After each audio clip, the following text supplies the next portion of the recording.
Hello friends, welcome back to my channel. हम पढ़ रहे थे राष्ट्रीय आंदोलन के प्रमुख नेता, जिसमें हमने पढ़ा था बाल गंगाधर तिलक, विपिन चंद्र पाल और चंद्रशेखर आज़ाद। नेक्स्ट वीडियो में हमने पढ़ा था पिछले वीडियो में।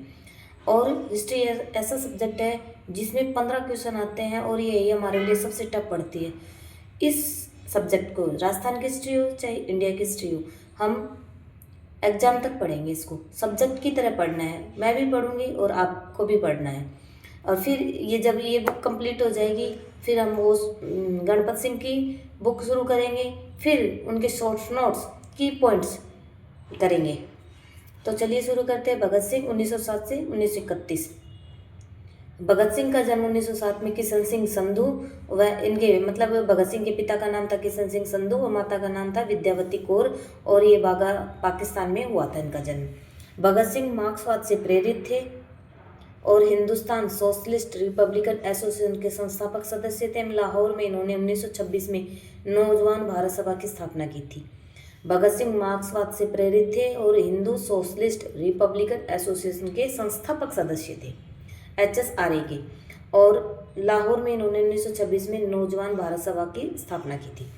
हिंदुस्तान रिपब्लिकन एसोसिएशन की स्थापना अक्टूबर 1924 में कानपुर में राम प्रसाद बिस्मिल, योगेश चंद्र चटर्जी और सत्येंद्र सान्याल ने की थी।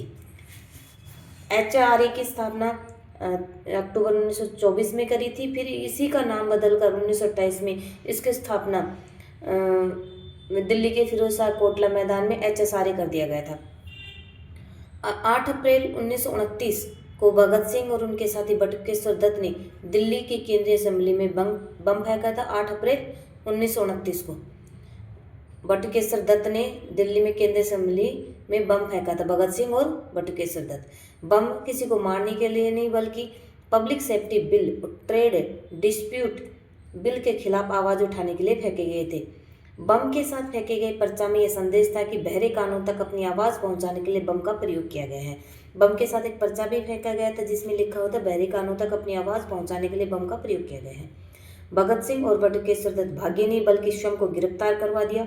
उन्होंने नारा लगाया, इंकलाब जिंदाबाद, साम्राज्यवाद मुर्दाबाद। इंकलाब जिंदाबाद की रचना मोहम्मद इकबाल ने की थी तथा भगत सिंह ने पहली बार नारे के रूप में प्रयोग कर चर्चित बनाया था।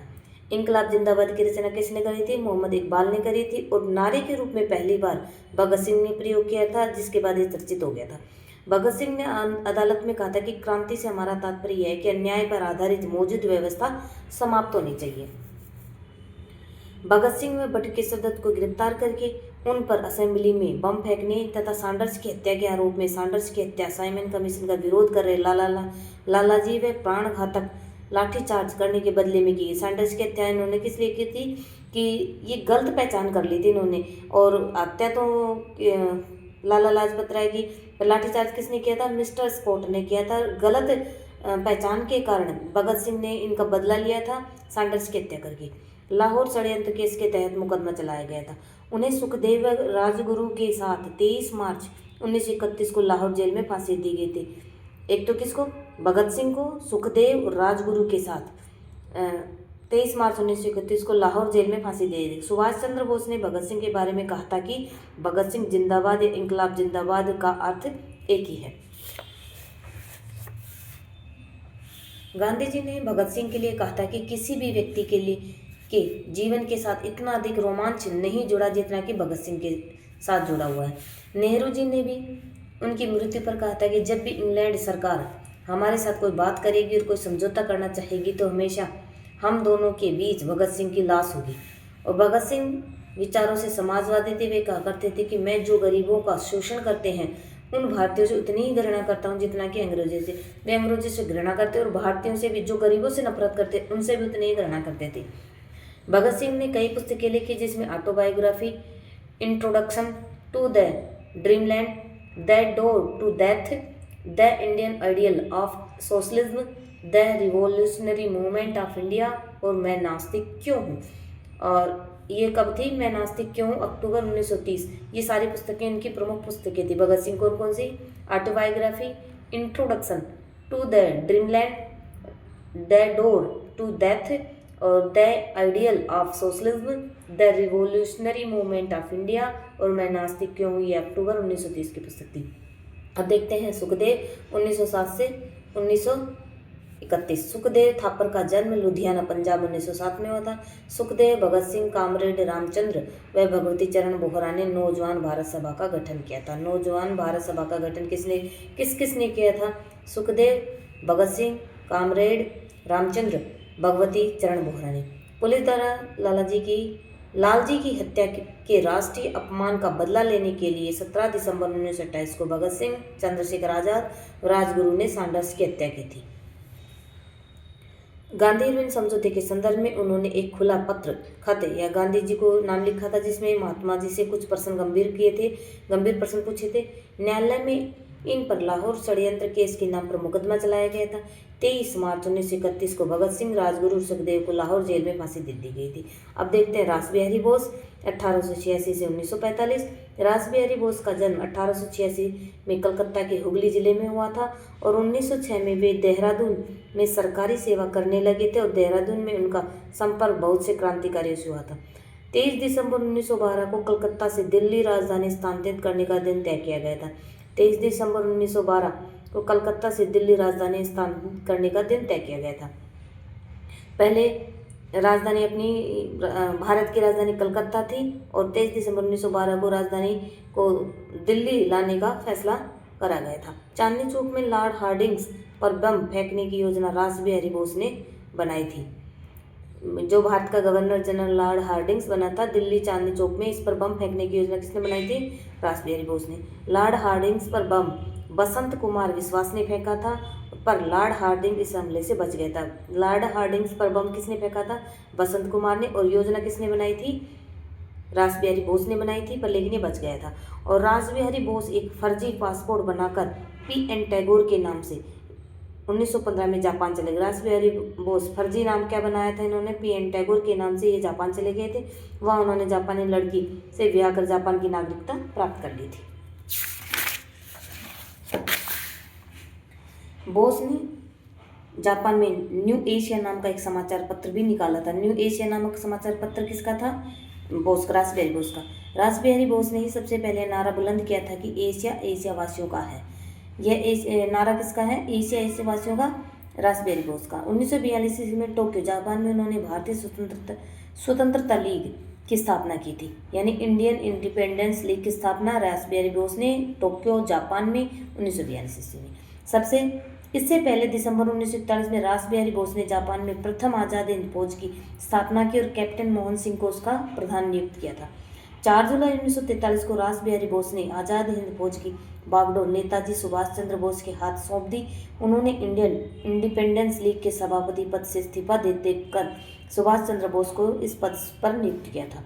रास बिहारी बोस का देहांत 21 जनवरी 1945 को जापान की ही भूमि पर हुआ था। इनकी मृत्यु से कुछ समय पूर्व जापान सरकार ने इन्हें order of the rising sun का सम्मान से नवाजा था। कौन सा सम्मान मिला था इनको जापान का? Order of the rising sun. अब देखते हैं सुभाष चंद्र बोस 1897 से 1945। नेताजी की जन उपाधि से विभूषित सुभाष चंद्र बोस का जन्म 23 जनवरी 1897 को कटक उड़ीसा में हुआ था। उनके पिता तथा माता का नाम जानकीनाथ बोस एवं प्रभावती बोस था। पिता का नाम जानकीनाथ बोस था और माता का नाम प्रभावती बोस था। बालक सुभाष ने अपनी प्राथमिक शिक्षा कटक में इंग्लिश स्कूल में प्राप्त की। यहाँ पर उन्होंने भारतीय छात्रों के साथ भेदभाव को शैक्षणिक गतिविधियों एवं छात्रवृत्तियों से संबंध में अनुभव किया था। सन 1919 में कलकत्ता विश्वविद्यालय से BA की उपाधि प्राप्त की और सन 1920 में भारतीय नागरिक सेवा की परीक्षा उत्तीर्ण की, सिविल सर्विस पास किया और चौथा स्थान प्राप्त की, किंतु मई 1921 में उन्होंने ICS को से त्यागपत्र दे दिया था। इस प्रकार युवक सुभाष ने 24 वर्ष की आयु में ही सांसारिक सुख सुविधा से संपन्न ICS से उच्च पद को ठुकरा कर ध्येयनिष्ठ जीवन व्यतीत करने का दृढ़ निश्चय किया और उनके व्यक्तित्व के विकास में रामकृष्ण परमहंस की आध्यात्मिकता, स्वामी विवेकानंद के सांस्कृतिक राष्ट्रवाद, अरविंद घोष के आध्यात्मिक राष्ट्रवाद और चित्तरंजन दास के राजनीतिक आदर्शों का गहने में स्थायी प्रभाव, इनके ऊपर किस किस का प्रभाव पड़ा था? रामकृष्ण परमहंस की आध्यात्मिकता का, स्वामी विवेकानंद और अरविंद घोष और चित्तरंजन दास का इन पर प्रभाव था। राष्ट्रीय आंदोलन में योगदान। इतिहासकार आर.सी. मजूमदार के शब्दों में गांधी जी के बाद भारतीय स्वतंत्रता संग्राम में सबसे प्रमुख व्यक्ति निस्संदेह सुभाष चंद्र बोस ही थे। सुभाष ने भारतीय स्वतंत्रता संग्राम में एक महान आंदोलनकारी, क्रांतिकारी नेता, राजनीतिक यथार्थवादी, प्रभावशाली वक्ता, कुशल संगठनकर्ता, आजाद हिंद फौज के महानायक के रूप में ऐतिहासिक भूमिका निभाई थी। सुभाष चंद्र बोस ने भारतीय राजनीति में सक्रिय भूमिका निभाते कांग्रेस की सदस्यता ग्रहण की। ऐसे युवक आंदोलन के दौरान उन्होंने युवकों को कांग्रेस आंदोलन में भाग लेने के लिए प्रोत्साहित किया। कलकत्ता के युवकों ने नवंबर 1921 में प्रिंस ऑफ वेल्स की भारत यात्रा का बहिष्कार बोस के नेतृत्व में किया था। बंगाल सरकार ने आंदोलन का दमन करने हेतु चित्तरंजन दास सुभाष चंद्र बोस के राजनीतिक गुरु थे। सुभाष चंद्र बोस को 10 दिसंबर 1921 को बंदी बना लिया गया था। बंगाल सरकार के उस आंदोलन का दमन किया था, तो इन्हें सुभाष चंद्र बोस को 10 दिसंबर 1921 को बंदी बना लिया गया था। राष्ट्रीय आंदोलन के कालखंड में सुभाष चंद्र बोस ब्रिटिश सरकार ने 11 बार गिरफ्तार किया। उन्हें लगभग 8 वर्षों तक विभिन्न जेलों में रखा गया था और 1925 से सन 1927 तक मांडले जेल म्यांमार में नजरबंद रहे थे। देशबंधु चित्तरंजन दास द्वारा स्थापित स्वराज्य दल 23 से 26 की गतिविधियों में सक्रिय भाग लिया था। स्वराज्य दल देशबंधु चित्तरंजन दास द्वारा 1923 से 26 तक ये संस्था रही थी, जिसमें सक्रिय रूप से भाग लिया था। सुभाष चंद्र बोस ने स्वराज्य दल के दैनिक समाचार पत्र फॉरवर्ड के व्यवस्थापक और बंगाल प्रांतीय समिति के सचिव के रूप में भी सराहनीय कार्य किया था। जब चित्तरंजन दास कलकत्ता नगर पालिका निगम के महापौर बने, तब उन्होंने बोस को नगर निगम का मुख्य कार्यकारी अधिकारी भी नियुक्त किया था। बोस की कार्यप्रणाली प्रशासन के भारतीयकरण की थी और परिणाम स्वरूप उन्हें अक्टूबर 1923 में गिरफ्तार कर लिया गया था। जेल से मुक्त होने पर उन्हें बंगाल प्रांतीय कांग्रेस समिति का अध्यक्ष निर्वाचित किया गया। 1930 में नगर निगम कलकत्ता का महापौर भी निर्वाचित किया गया था। सुभाष चंद्र बोस के जीवन का लक्ष्य भारत के लिए पूर्ण स्वतंत्रता प्राप्त करना था।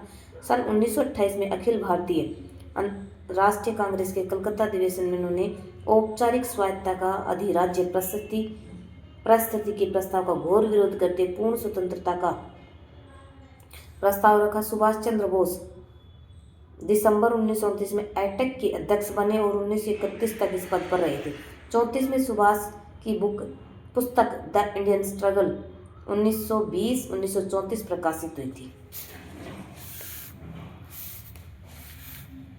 उन्हें 2 बार अखिल भारतीय राष्ट्रीय कांग्रेस का अध्यक्ष निर्वाचित किया गया था। उन्होंने प्रथम बार 1938 में हरिपुरा कांग्रेस अध्यक्ष गुजरात में, हरिपुरा कांग्रेस का अधिवेशन गुजरात में हुआ था 1938 में, और द्वितीय बार उन्हें 1939 में त्रिपुरी मध्य प्रदेश में जो कि कांग्रेस का अध्यक्ष निर्वाचित। पहली बार हरिपुरा के अधिवेशन में, दूसरी बार त्रिपुरी के अधिवेशन में निर्वाचित किया गया था, अध्यक्ष बने थे। महात्मा गांधी से मतभेद होने के कारण उन्होंने अप्रैल 1939 में कांग्रेस के अध्यक्ष पद से त्याग पत्र दे दिया और मई 1939 में कांग्रेस में ही फॉरवर्ड ब्लॉक की स्थापना की और इसका उद्देश्य वामपंथियों को कांग्रेस में संगठित रूप से सक्रिय करना था। रविंद्रनाथ टैगोर ने इस स्थिति पर संतोष प्रकट करते हुए कहा कि सुभाष बाबू को देश नायक कहा। कलकत्ता के होलवेल स्टैच्यू हटाने के आंदोलन में ब्रिटिश सरकार ने उन्हें जुलाई 1940 में गिरफ्तार कर लिया। 26 नवंबर 1940 को बोस ने बंगाल के गवर्नर एवं मुख्यमंत्री को संबोधित करते पत्र लिखा, मुझे मुक्त कर दीजिए और अन्यथा मैं जीवित रहने से इनकार कर दूंगा। 26 नवंबर 1940 को बंगाल के गवर्नर एवं मुख्यमंत्री को संबोधित करते हुए उन्होंने पत्र लिखा था कि मुझे मुक्त कर दीजिए, नहीं तो मैं जीवित रहने से इनकार कर दूंगा। आमरण अनशन की इस सूचना पत्र का बंगाल सरकार पर प्रभाव पड़ा और सरकार ने बोस को 5 दिसंबर 1940 को जेल से मुक्त कर दिया और उन्हें घर में ही नज़रबंद कर दिया। नेक्स्ट पार्ट हम नेक्स्ट वीडियो में करेंगे। ये वीडियो ज़्यादा लंबी हो जाएगी, तो अगर बच्चों आपको वीडियो पसंद आता है तो लाइक से सब्सक्राइब जरूर करें, कमेंट करना तो बिल्कुल भी ना भूलें। वीडियो देखने के लिए आपका बहुत बहुत धन्यवाद।